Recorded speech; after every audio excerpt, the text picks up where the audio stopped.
Hello there! Today we're going to be talking about how to convert from one type of rate into another using dimensional analysis. A lot of people struggle with this skill, though I have to say I don't quite understand the hubbub. If I had to venture a guess, and you know I will, I would say that it has to do with all the fractions that are involved in this type of problem. But if there was ever a mantra for this channel, it would be stay organized, and things will usually work out the way that you want them to. So, how do we stay organized with dimensional analysis? Well, the first step is to write down the given rate as a fraction. You're going to do top per bottom. Whatever comes before the per is the thing that goes in the numerator of your fraction, and whatever comes after the per is the thing that goes in the denominator. After that, you have to write fractions for each of your conversion rates. When you're doing this step, you're going to set up your conversion rate fractions with respect to the unit that you're trying to cancel out in the original fraction. So, if you're trying to cancel out the thing that's in the top of the original fraction, you're going to want to put that same unit in the bottom of the conversion rate fraction, and vice versa. This will become a lot more clear when we take a look at the examples below. Anyway, once you have all your conversion rate fractions, the next thing you're going to do is you're going to cross off all the units that are in common between the top and the bottom, and then you're going to multiply across the top and the bottom separately. Finally, you're going to divide the resulting products, and that's going to give you your final answer. Steps are great, folks, but I think examples are going to be much more useful to us, so let's jump right into it. Our first problem is just to convert 20 miles per hour into feet per second. If you look off to the right, you can see a handy box with all of our conversion rates right over here. Keep in mind this doesn't usually happen. Lots of times problems like this are going to expect you to know, say, that there are 5,280 feet per mile and all that other jazz. Still, it's nice to have them there as a reminder. So let's go ahead and get started with the problem. The first thing we're going to have to do is convert our given rate into a fraction.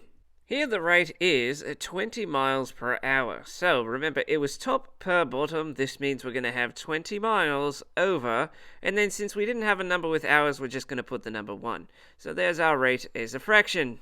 Next, we need to set up fractions for each of our conversion rates. Let's turn miles into feet first. We have a conversion rate in the box on the right. It's 5,280 feet per mile. Now, taken as it is in the table, this is the way that we would write the fraction.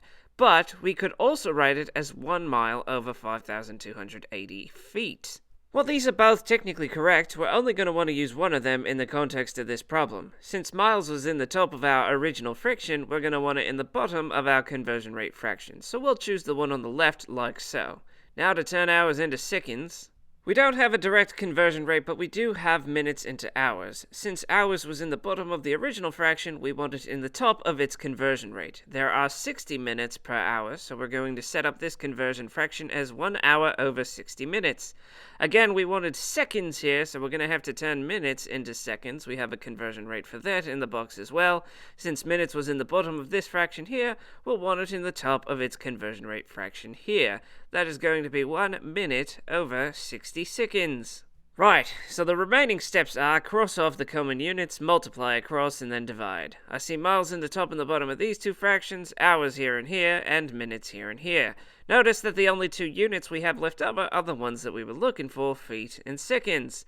Now we're going to multiply. 20 times 5,280 is 105,600. We'll put the only remaining unit from the top, feet.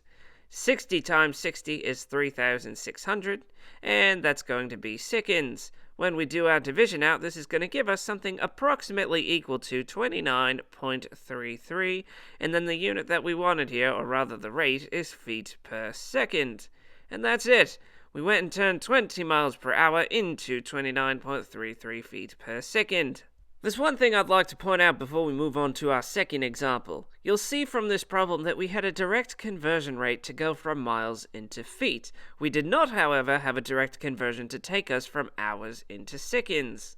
In fact, to get from hours to seconds, we had to first turn hours into minutes and then minutes into seconds. You will not always have a direct conversion rate between one unit and another. Instead, sometimes you're going to have to go from one unit to a different unit so that you can get to something that's actually direct. Pay attention to this because in the next example, we're not going to be able to go from the starting unit to the ending unit either in the top or the bottom without going through a few different conversions first. So let's stop talking about it and let's actually do it. In the next example, we're trying to turn 0.5 cups per second into gallons per hour. Now, it's going to take a quick look here at the box to see that we're not going to be able to go from cups to gallons without going through a few things first, or from seconds into hours without going through a few things first. We'll get to that. First things first, though, we want to turn our given rate into a fraction. Remember, top per bottom. So what was the given rate? Well, it was 0.5 cups per second. So 0.5 cups goes in the top, 0.5c, and in the bottom we're going to put 1 second. Next we need our conversion rate fractions. Let's take care of cups. We want to turn cups into gallons. To go from cups to gallons, first we're going to have to go to pints. Now, since cups was in the top of its fraction, we're going to want to put it in the bottom of the conversion rate fraction. There are 2 cups for every 1 pint. We want to turn pints into quarts now, because quarts is going to get us into gallons. There are 2 pints per quart. Since pints was in the top of its fraction, we put it in the bottom of the conversion. And then we do something very similar over here with quarts. There are a total of 4 quarts for every 1 gallon.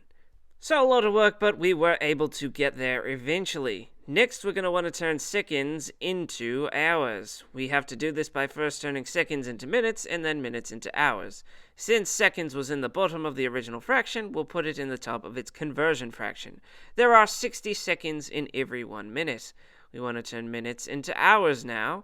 Since it's in the bottom of its fraction, we'll put it in the top of the conversion rate fraction here. Again, 60 minutes per hour. Now we cross off things that are in both the top and the bottom. We see cups go, pints go, quarts go, but gallons will not, because gallons is only in the top. Seconds cross off though, and so do minutes, but hours remain because again there's only 1 set of hours in the bottom. When we do our multiplication across the top, 0.5 times 60 times 60 is 1,800. The leftover unit was gallons. And then 2 times 2 times 4, that's going to be 16. And the unit was hours. So we do our division now, and this is going to give us 112.5 gallons per hour. And that is how you do dimensional analysis. Now again, I know that the fractions can be a little bit overwhelming sometimes, but remember, we constructed each of them one at a time, and we did so based on the conversion rates that we have in the boxes on the right-hand side of each of these problems. Start by setting up a fraction for the rate that was given to you in the problem, and then use that as a reference in order to determine the arrangement of the conversion rate fractions that you're going to need. Basically, if you're trying to convert a unit that's in the top of the original fraction, then you're going to want to put that same unit in the bottom of the conversion rate fraction, and vice versa.